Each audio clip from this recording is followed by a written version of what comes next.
சிறப்பான ஒரு நாளிலே Indian abacus school of abacus நிறுவனத்தின் சார்பில் அபாக்கஸ் ஒலிம்பியாட் 2026 நிகழ்வு முன்னெடுக்கப்பட்டிருக்கிறது. இதில் சிறப்பு விருந்தினராக கலந்து கொண்டிருக்கக்கூடிய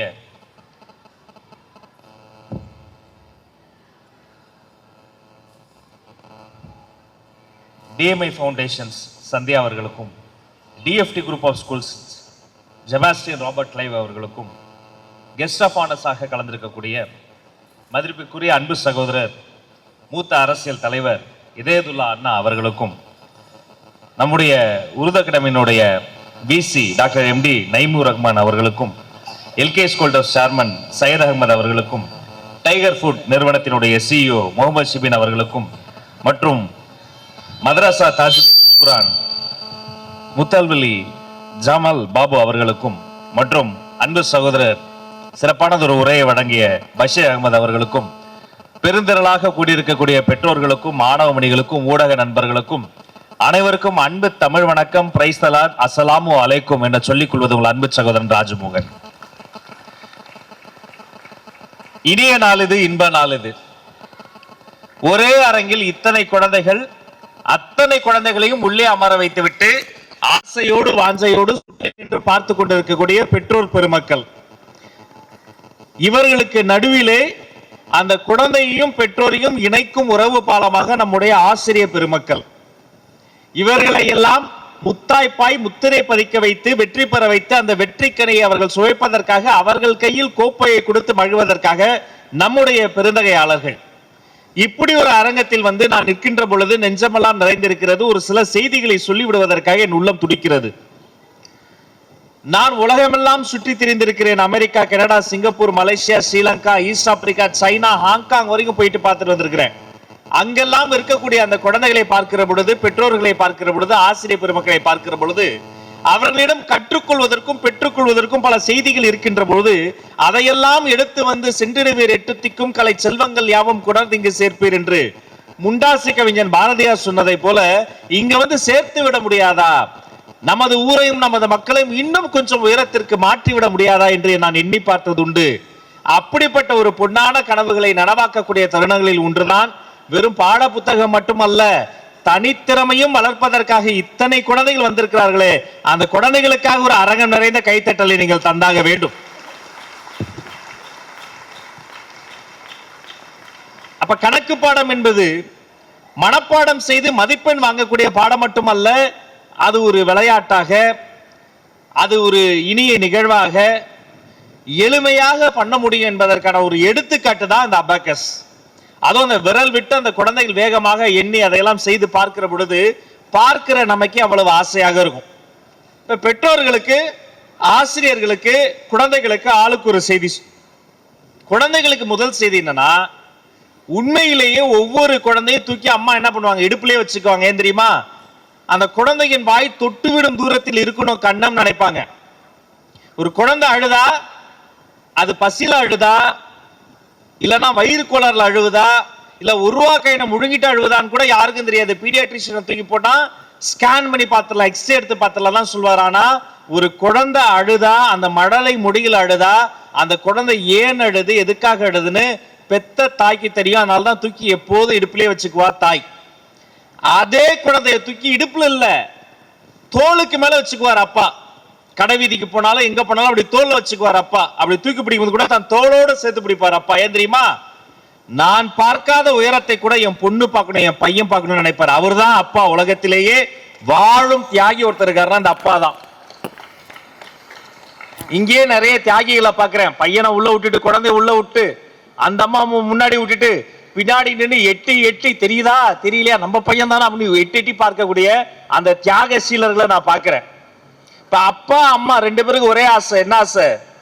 என் குழந்தை ஜெயிச்சிடணும்னு ஒரு ஆசை. இங்க கிளாஸ் கூட்டு வரும்போது என்ன சொல்லுவாங்க, சார் மேடம் எப்படியாவது என் பையனை பிரைஸ் வாங்க வைங்க. தன்னுடைய குழந்தையை ஜெயிக்கணும்னு நினைச்சா அதுக்கு பேர் அப்பா அம்மா. தன்னிடம் படிக்கக்கூடிய எல்லா குழந்தையும் ஜெயிக்கணும்னு நினைச்சா அவங்க தாங்க ஆசிரியர்கள், டீச்சர்ஸ். இல்லைன்னா இந்த குழந்தைகள் இத்தனை பெரிய பரிசுகளை வாங்கவே முடியாது. இந்த குழந்தைகள் அதை புரிஞ்சுக்கணும். உலகத்துல தெய்வம்னு ஒண்ணு இருக்குன்னா நாம் தொட்டு வணங்க வேண்டிய தெய்வம் தாய், தந்தை, ஆசிரியர் பெருமக்கள் தான். அது இப்ப புரியாது, நீங்க கொஞ்சம் வளர்ந்த பிறகுதான் புரியும். எல்லாருமே ரொம்ப குட்டீஸா இருக்கீங்க. சரி, அப்பா அம்மாவுக்கு ஒரு செய்தி என்னது? என்ன ஒரு விஷயமா இருந்தாலும் வீட்டுல இருந்து தாங்க தொடங்குது. குழந்தைகளின் முதல் ஸ்கூல் என்ன தெரியுமா? வீடு. குழந்தைகளின் முதல் ஆசிரியர் யார் தெரியுமா? அப்பா அம்மா. காலையில குழந்தை எழுப்பும் போதே அன்பா செல்லம் கொடுத்து உற்சாகமா செல்ல குட்டி, ராஜாத்தி, கலெக்டர், டாக்டர், எந்திரிடி தங்கம் அப்படின்னா எந்திரிக்கும். காலைல எந்திரிக்கும் போதே கத்த வேண்டியது எரும மாடு மாதிரி தூங்குது பாரு. எப்ப பார்த்தாலும் இப்படியேதான், எழுந்திருக்கிறியா இல்லையா, ஸ்கூலுக்கு டைம் ஆச்சு, அப்படி கத்தக்கூடாது. நீங்க உற்சாகமா அப்படி சந்தோஷமா என் செல்லம், என் தங்கம், என் வைரம், என் சாமி அப்படி உற்சாகமா எழுப்பணும். வெளிநாடுகள்லாம் பார்க்கிற பொழுது அந்த குழந்தைகளிடம் பேசுகிறதை, அவர்கள் அந்த குழந்தையோட உரையாடல் செய்கிறதை பார்க்கிற பொழுது அவ்வளவு மதிப்பு மரியாதையோட பேசுறாங்க. ஆனா நாம மட்டும் என்ன பண்றோம்? காலையில அடிச்சு எழுப்பி குளிப்பாட்டி வாயில போட்டு எதையா போட்டு திணிச்சு ஒரு டைய கட்டி பெல்ட்டை போட்டு கூட்டு போய் அந்த ஸ்கூல் வேன்லயே ஆட்டோல கொண்டு போய் திணிச்சு போ போ போ போன்னு. இந்த ஒரு படத்துல நம்ம நண்பர் சசிகுமார் வந்து துரத்துற பாருங்க, சம்போ சிவ சம்போன்னு. ஏன் அவ்வளவு பதட்டம்?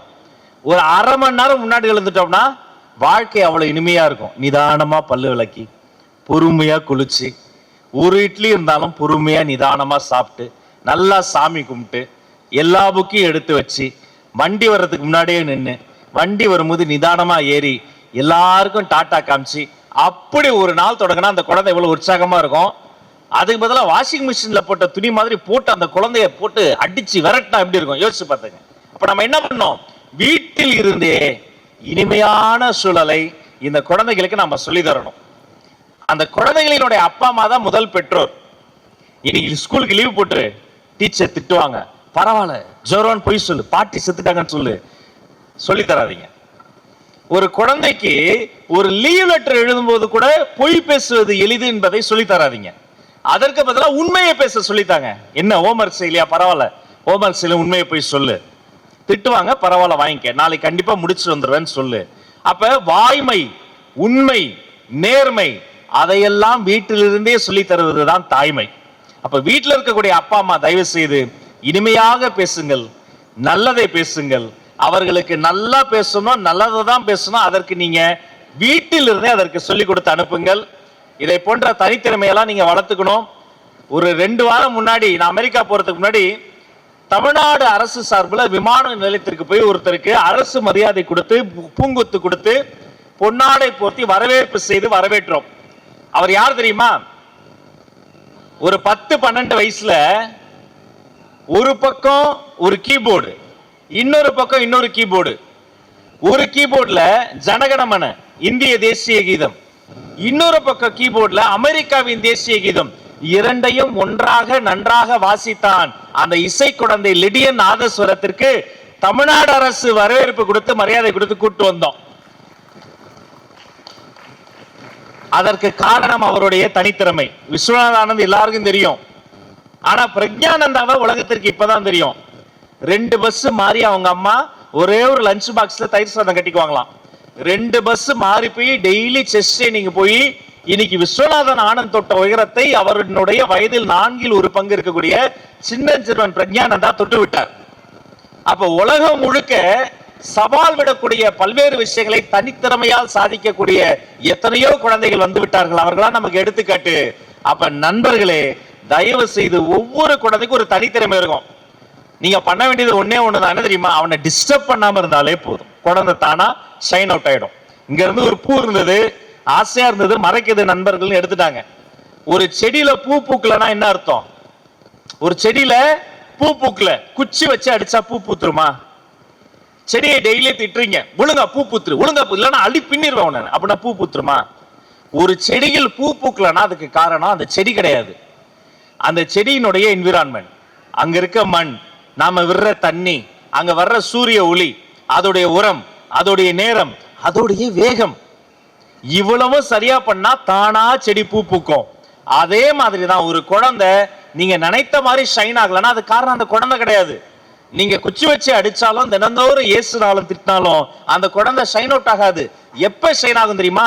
அந்த என்விரான்மெண்ட், அன்பான அப்பா அம்மா, அறிவான ஆசிரியர் பெருமக்கள், நினைத்ததை சொல்லக்கூடிய ஒரு சூழல், ஒரு நல்ல என்விரான்மெண்ட்டை இந்த குழந்தைக்கு உருவாக்குனீங்கன்னா அந்த குழந்தையில் இருந்து ஒரு செடி பூப்பதை போல பல சாதனைகள் தானாக பூத்து குலுங்கும். அத்தகைய நல்ல சூழலை நீங்கள் தர வேண்டும் என்று சொல்லி இந்த நல்ல முன்னெடுப்பை எடுத்திருக்கக்கூடிய அபாகஸ் நிறுவனத்துடைய நம்முடைய பஷீர் உள்ளிட்ட அத்தனை பேருக்கும் என்னுடைய நெஞ்ச நிறைந்த பாராட்டுகளை சொல்லி உங்கள் அத்தனை பேருக்கும் நன்றி பாராட்டி விடைபெற்று செல்கிறேன். நன்றி நன்றி.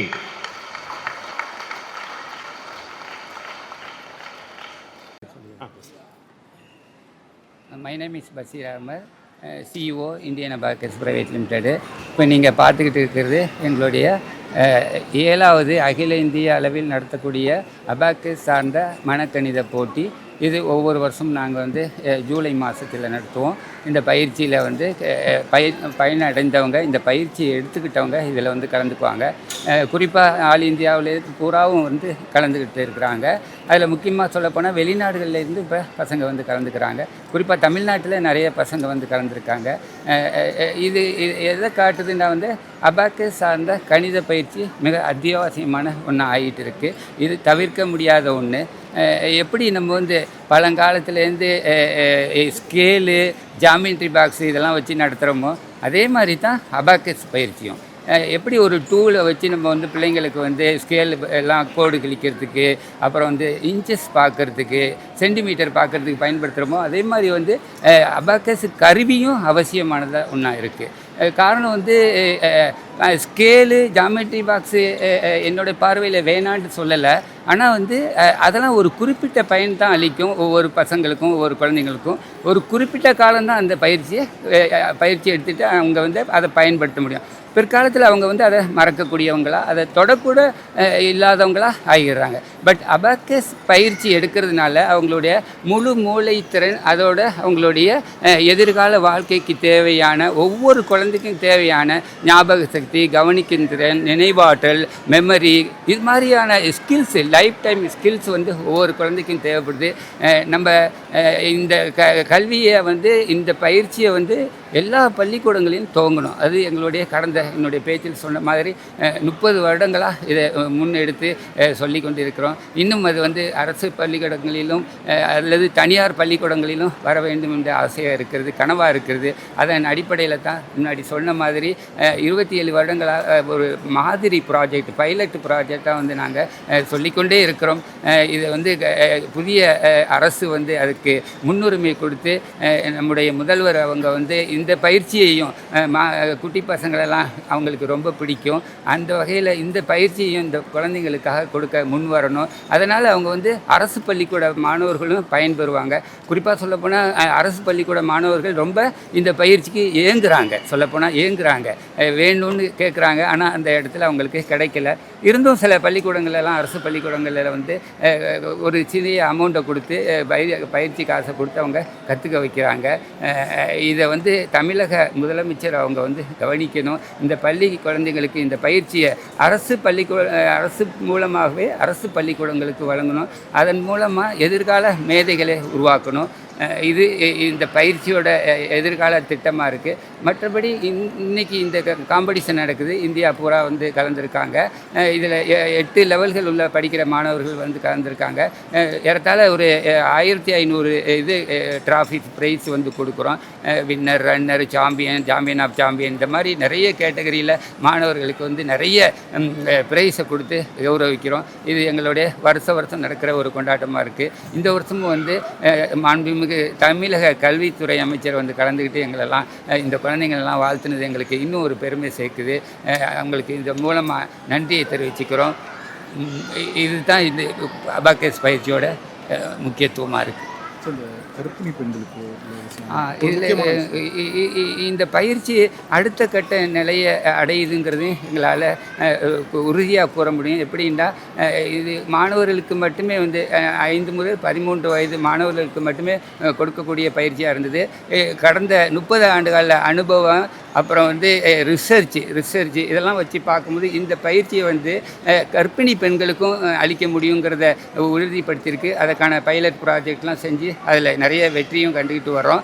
எப்படி யோகா வந்து ஒரு கர்ப்பிணி பெண்ணுக்கு வந்து ப்ரெக்னென்ட் மதருக்கு வந்து கொடுக்க போகிறதோ 3rd செமஸ்டரில் கொடுக்குறாங்களோ அது மாதிரி வந்து இந்த பயிற்சியை வந்து 1 மாதம் வந்து அந்த குழந்தைங்களுக்கு கொடுத்தோம்னா அந்த பேரண்ட்ஸ் வந்து அந்த ப்ரெக்னென்ட் மதர் வந்து கற்றுக்கணும். அதுக்கப்புறம் அவங்க தன்னுடைய குழந்தைக்கு சொல்லிக் கொடுக்குற மாதிரி ஒரு முயற்சியில் அவங்க படிச்சுக்குவாங்க, சொல்லிக் கொடுப்பாங்க குழந்தைக்கு.